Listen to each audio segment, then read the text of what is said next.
Today I want to show you another seasonal use for your yucca, and it's coming up to the end of spring and our yucca blossoms have become yucca fruit, so check that out. So it's taken about a month and a half for this to make transformation from flower into these pods, and they have taken on a lot of mass, lots of density, so much so, and maybe you can see this, that the plant's actually leaning over now. This is real heavy, lots of stuff in it.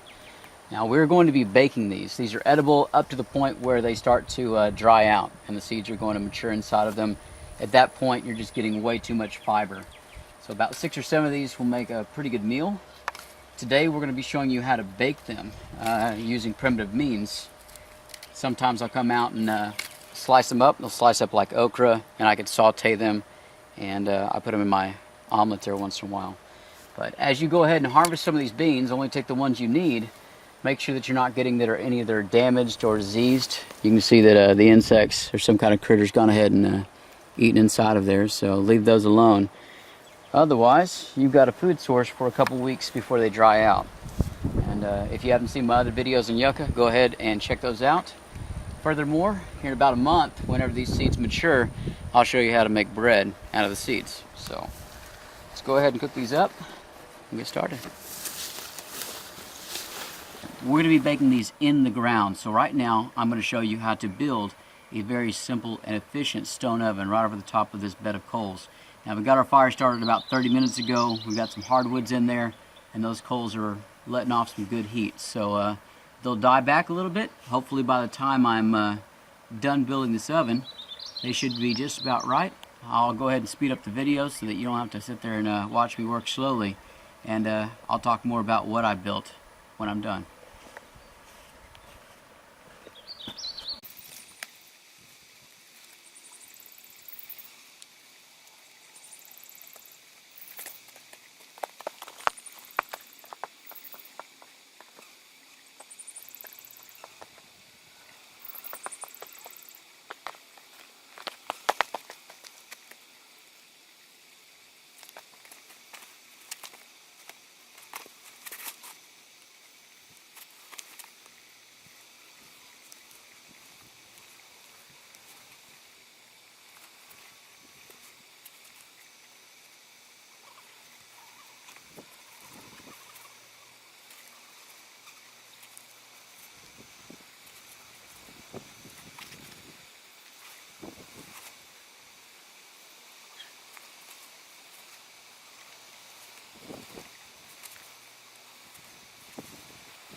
Alright, first step is complete.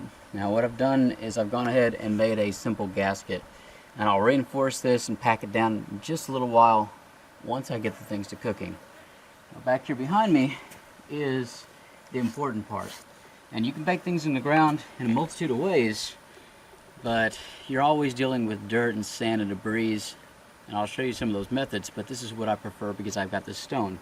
I've got me a large flat sandstone. I've gone ahead and I've drilled a hole through here using my knife and a few sticks, things like that.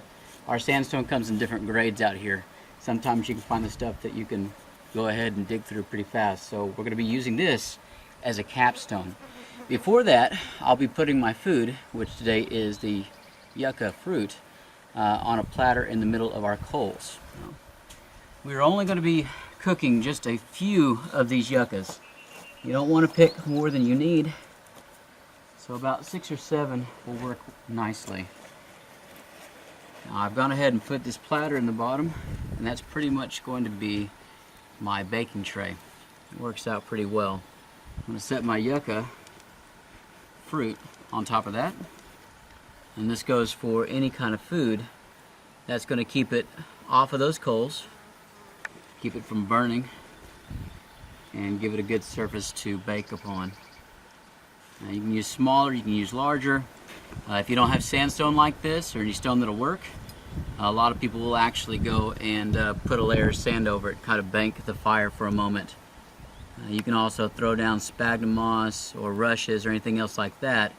It's going to kind of insulate the heat and allow it to thoroughly bake slowly. Now once these are down, what I'm going to go ahead and attempt to do is put this capstone over the top.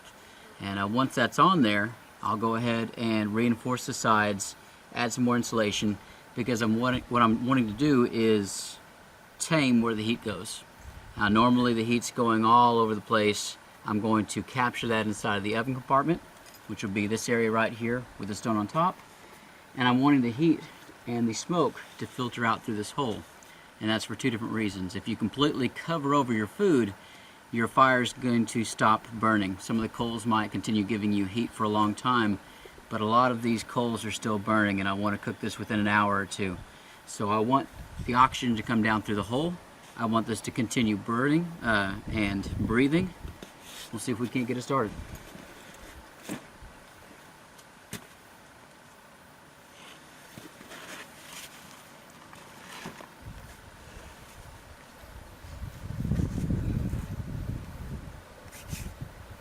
Alright, let's go ahead and insulate this up. Give me an hour and a half, and we ought to have some perfectly cooked yucca fruit. Alright, so that should be pretty well sealed up. You want to go ahead and check for any hot spots, any air or heat escaping. We're wanting to control the airflow.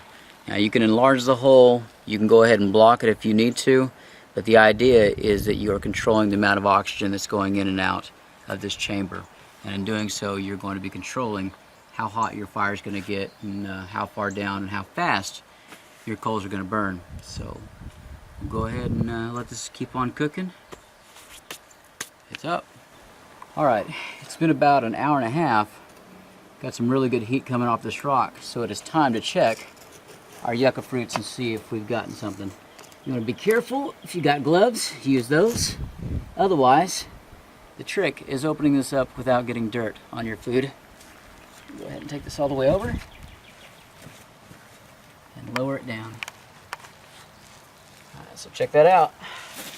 Perfectly cooked. So there you go. See a little bit of moisture coming off of them. See that deeper, darker color. Now, I'm going to show you what the inside of these things look like, and we'll go ahead and give a taste for it. They should look like okra on the inside. The flavor's going to kind of be like a strong bell pepper with more of a leathery texture. So there's your inside. Give it another month to dry out. There will be several thousand little black seeds inside of there.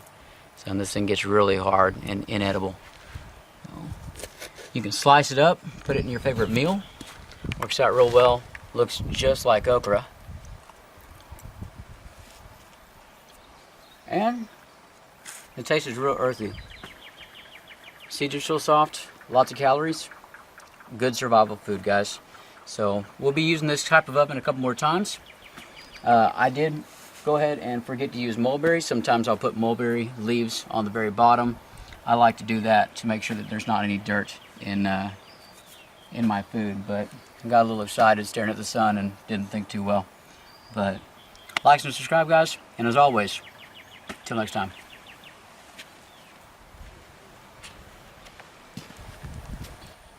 You want that?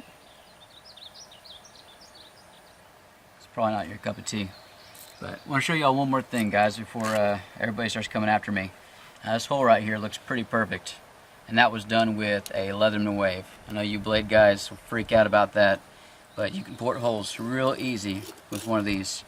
Now I'd show you that real fast, but I want to use this rock again. So I'll take out my Bowie knife. I'm going to go ahead and show you how easy it is to expand this hole. So, like I said earlier, you have different grades of sandstone. And I've got several on my property. Now this is a very soft sandstone. I have sandstones on here that would not allow me to do this. You can do this with a blade. You can do it with a rock. A lot of times what I'll do is actually kind of like you're starting a friction fire and use a piece of wood and just drill down through it. But that's how easy. See how much I've just gone and removed just in a few seconds? But use your resources. Earth ovens work real well.